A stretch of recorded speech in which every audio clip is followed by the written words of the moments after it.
那么可是另外一边呢，则是在南美的这2场国际会议当中，你去看到中国大陆做C位这件事情，好，不管是 APEC 的那一个合照，然后呢，中国做 C 位，然后你看到美国呢被排到边边。不过当然我必须说，秘鲁办了3次 APEC， 它的排位都是这样，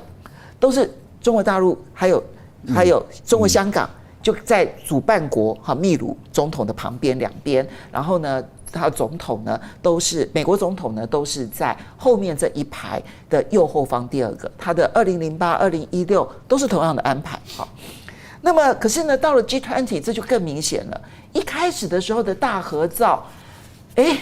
加拿大还有意大利没到就算，美国拜登也还没到，结果大家就不等他了，然后就拍了照了。当然后来我相信在美国强烈的运作之下，又重新再拍了一次大合照。那这一次拜登呢就站在其中了哦。不过在这次 G20 跟 APEC 的会议当中，你会发现习近平就一直在见各国领袖，在欧洲的英国、法国、德国，然后在亚洲的日本、韩国、澳洲，然后在南美的，当然秘鲁、巴西之外呢，还包括了智利，还包括了玻利维亚，还有墨西哥、阿根廷。哦，对，最重要的是阿根廷。哇，这是所以我们看到说还蛮有意思的是《纽约时报》，这次《纽约时报》呢，他直接下的标题说，现在在 G20 会议当中，他只看到各国急着要跟中国稳定关系，所以我觉得《纽约时报》有一个很大的感慨，就是川普会不会毁了美国的国际地位，然后建立了中国的国际地位？阿良，我这个《金融时报》有做一个统计啦，就是最近10年，拉丁美洲各国的部长还有领导人去美国跟去中国的次数。那去中国的次数大概是美国的8到10倍。我刚刚还在猜3倍，就是你8到10倍哦。所以很显然，那如果是中国或美国的领导人去拉丁美洲，那次数差不多。哦。可是重点是，为什么他们大老远跑去中国？远渡美国就在上面。你记不记得2022年有个美洲峰会在洛杉矶？好多国家还抵制，8个国家没去。那洛杉矶时报写一个社论，说这种峰会不开也罢。我认为就是，我觉得拉丁美洲它的人均所得一直停在大概6000到1万之间呐，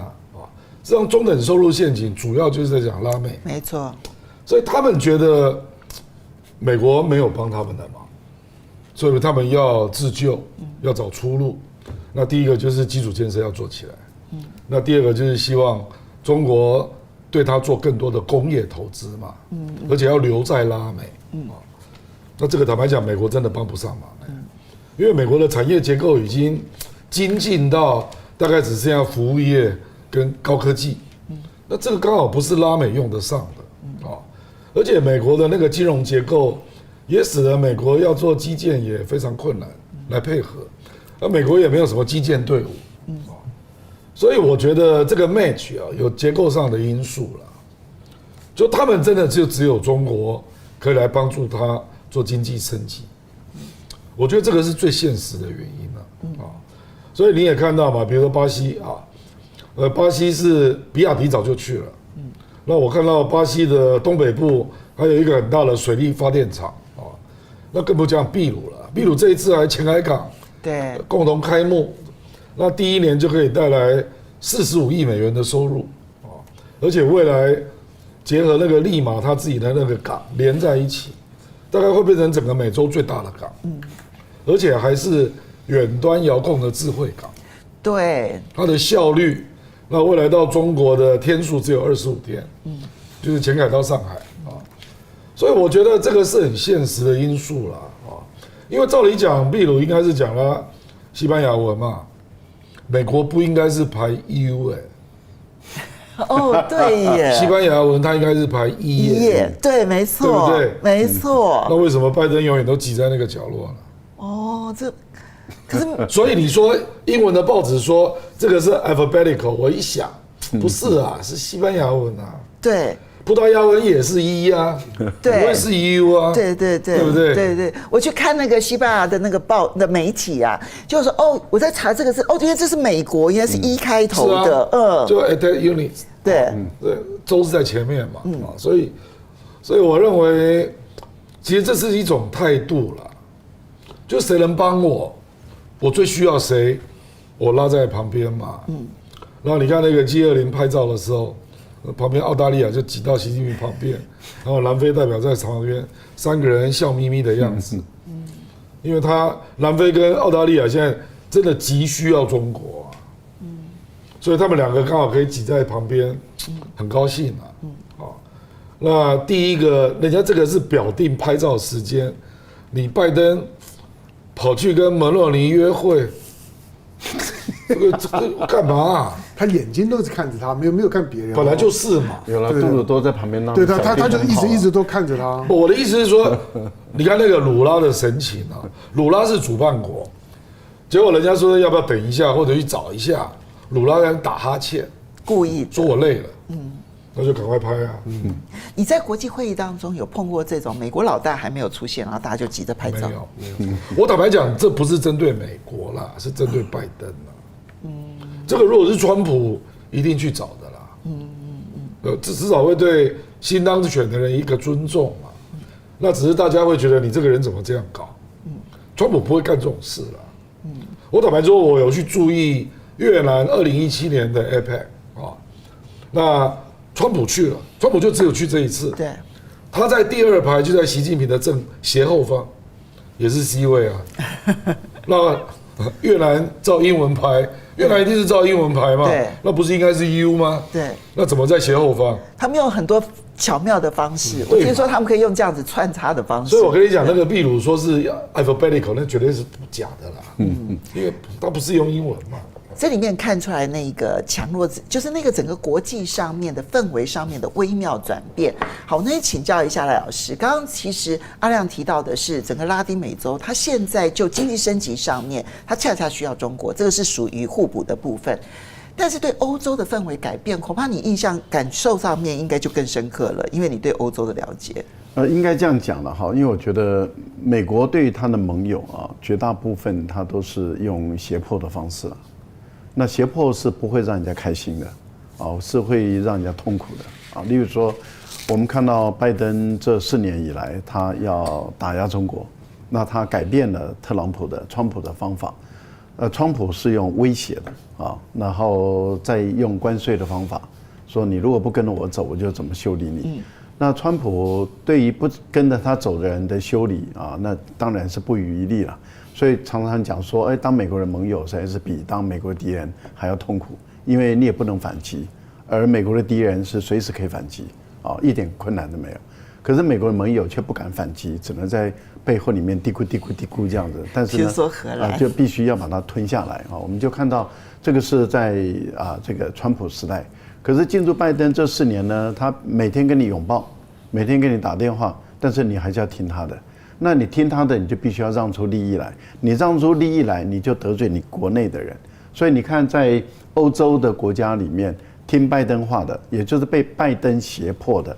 这些国家的领袖，没有一个有好下场，一个都没有，连任都失败，全部都输。你看现在的德国已经快要完蛋了，明年2月明年2月，我想都已经一定垮台了。然后你看英国。是彻底垮台了，工党上来了。保守党很少败得这么惨。那在欧洲里面，唯一的一个国家是不太理美国的，那就是法国。所以马克龙还能够活下来，撑得住。对。可是其他的，你看连立陶宛都垮台了。所以在整个欧洲的国家，他们都很清楚知道说，被美国胁迫而不敢跟美国唱反调的，其实都没有好下场。那我们来看，现在的情况是川普又要上来了。川普要上来的时候，川普用的方法就是说，我给你10%的关税到20%的关税啊，那你如果不听我的，那我就修理你，那我要对中国大陆有60%的关税，可是我们知道那是假的，因为他的商务部长已经开始在变调了，商务部长变调了。鲁特尼克讲话很有意思啊，他说这个关税只是一个工具，这第一个了，已经在变了。第二个，关税不是全面性，不是普遍性。是对我们美国的产业有影响的，我才会课。这个学问就更大了。因为美国有很多的重要的零组件啊，它如果少掉中国大陆，它连做都做不出来，不要讲高价了，连做都做不出来。那我们就问了，那中国哪些产品跟美国？中国跟美国的产业有很多是互补性并不完全都是竞争性，不是完全是对抗性。那你想想看，那美国是不是把它缩得很小了？接着呢，可是美国跟日本、韩国跟台湾，或者是跟这个欧洲、越南、墨西哥，它的对抗性是比较强的，因为他们的竞争性是比较强的。那我们就可以看得到，就欧洲的国家其实提心吊胆。那在这样的一个前提下的时候，他们当然一回头一看说，哎呦，好像跟中国大陆的稳定的、和平的、安全的交往，好像比较有利了。那这个时候他们要不要来跟美国对抗？可是又不敢跟美国对抗，可是他们可不可以说，我至少不要选边站？以前是选边站嘛，而且选边站的事实上只有欧洲、美国的盟国那几个国家，韩国、日本还有就是欧洲过去的澳大利亚也垮台了嘛，纽西兰等，后来纽西兰又退到一边来，好，所以这些选边站的算一算，也不过就20-30个国家不到，全世界193个国家，20-30个国家选边站，结果绝大部分没有好下场。那他们现在就是说，我不选边站的方法，我不选边站，其实对大陆来讲，就我没有要你选边站啊。那这个就是我没有要你选边站，而你最后不选边站，你就是选边了嘛。我不是要玩文字游戏哦，而事实上就是当你不听美国的选边站，而我中国说不要选边站，结果这些欧洲国家说我不选边了。现在连韩国都说不选边，那他不选边的时候，其实就是选边了嘛，就是选跟中国的态度一样的嘛。因为中国没有要求你跟美国断交或者绝交，或者是打压美国，可是美国是要求这些国家要去打压中国。所以《纽约时报》才很敏感的发现，就是说，原本这4年以来都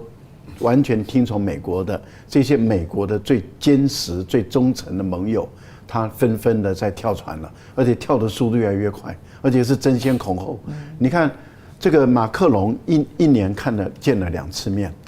英国的首相想方设法，然后这一次还提出来说，我们可不可以全面恢复关系？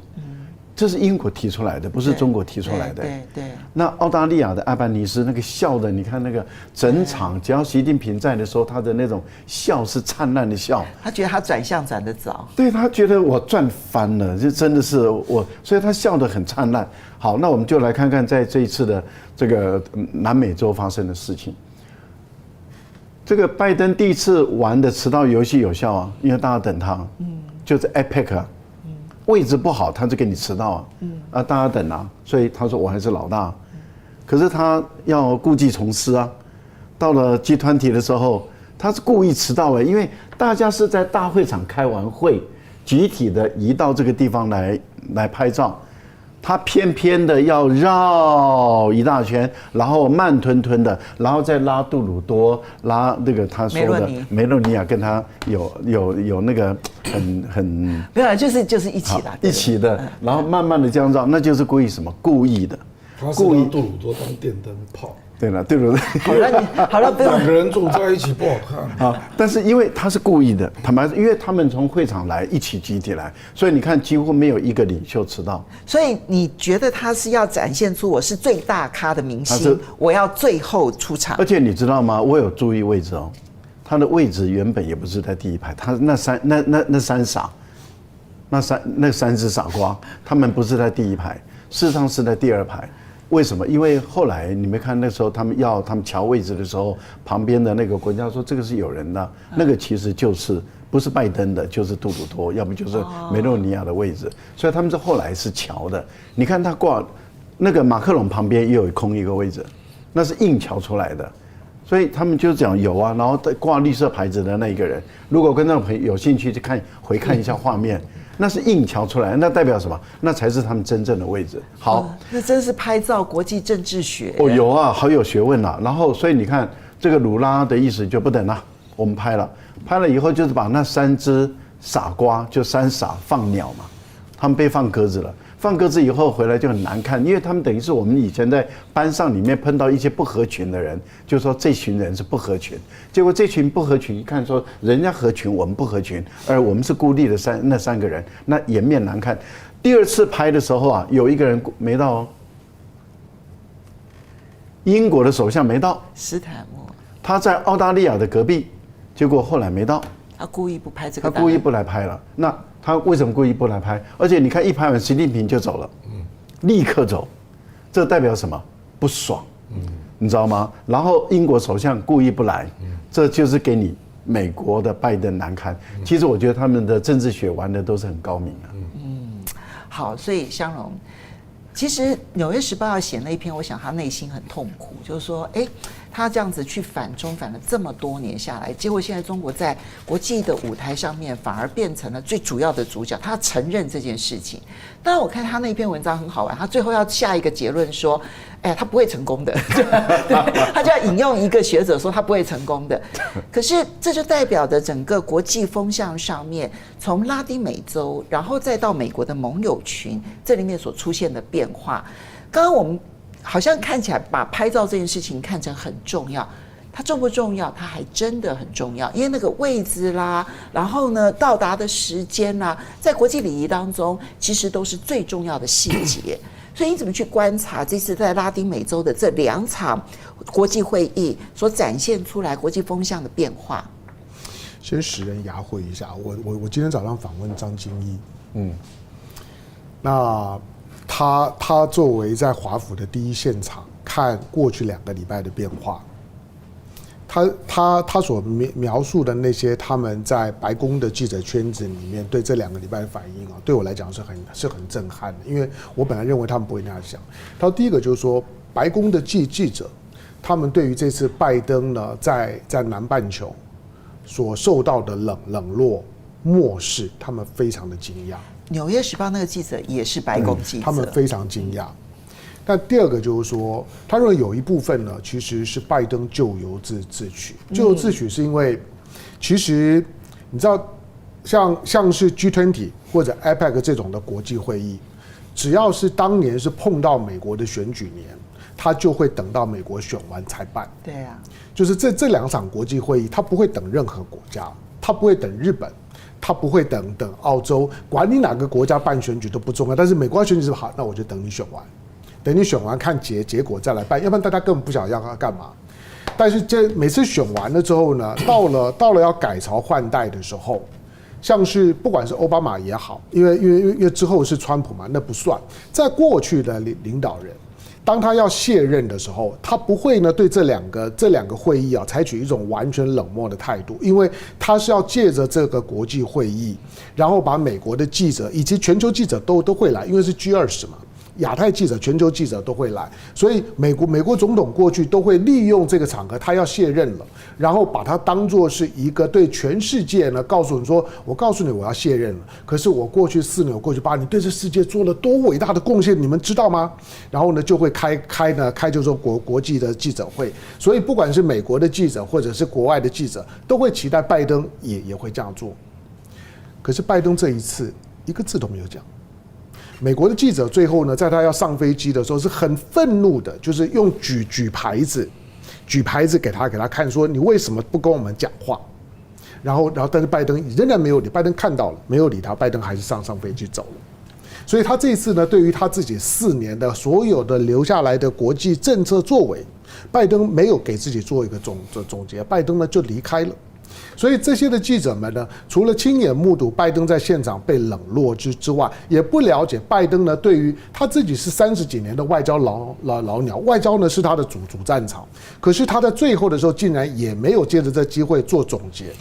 会不会是他的幕僚不敢让他开记者会啊 ？I don't know， 就是他们认为背后一定有故事嘛，因为拜登接下去在白宫公开的行程，他最后呢出国只剩1次了，就是他接下去会到非洲。到安哥拉，这是他许诺过，他任内他一定要到非洲去1次，因为美国总统不进非洲，这我们是知道，因为怕生病嘛，觉得非洲脏。但是呢，他说过他要来，所以他大概会到安哥拉。可是安哥拉毕竟不是国际场合，所以不知道拜登呢在干嘛。好，那拜登呢，当拜登卸任了之后，对于这一次的2场国际会议来讲，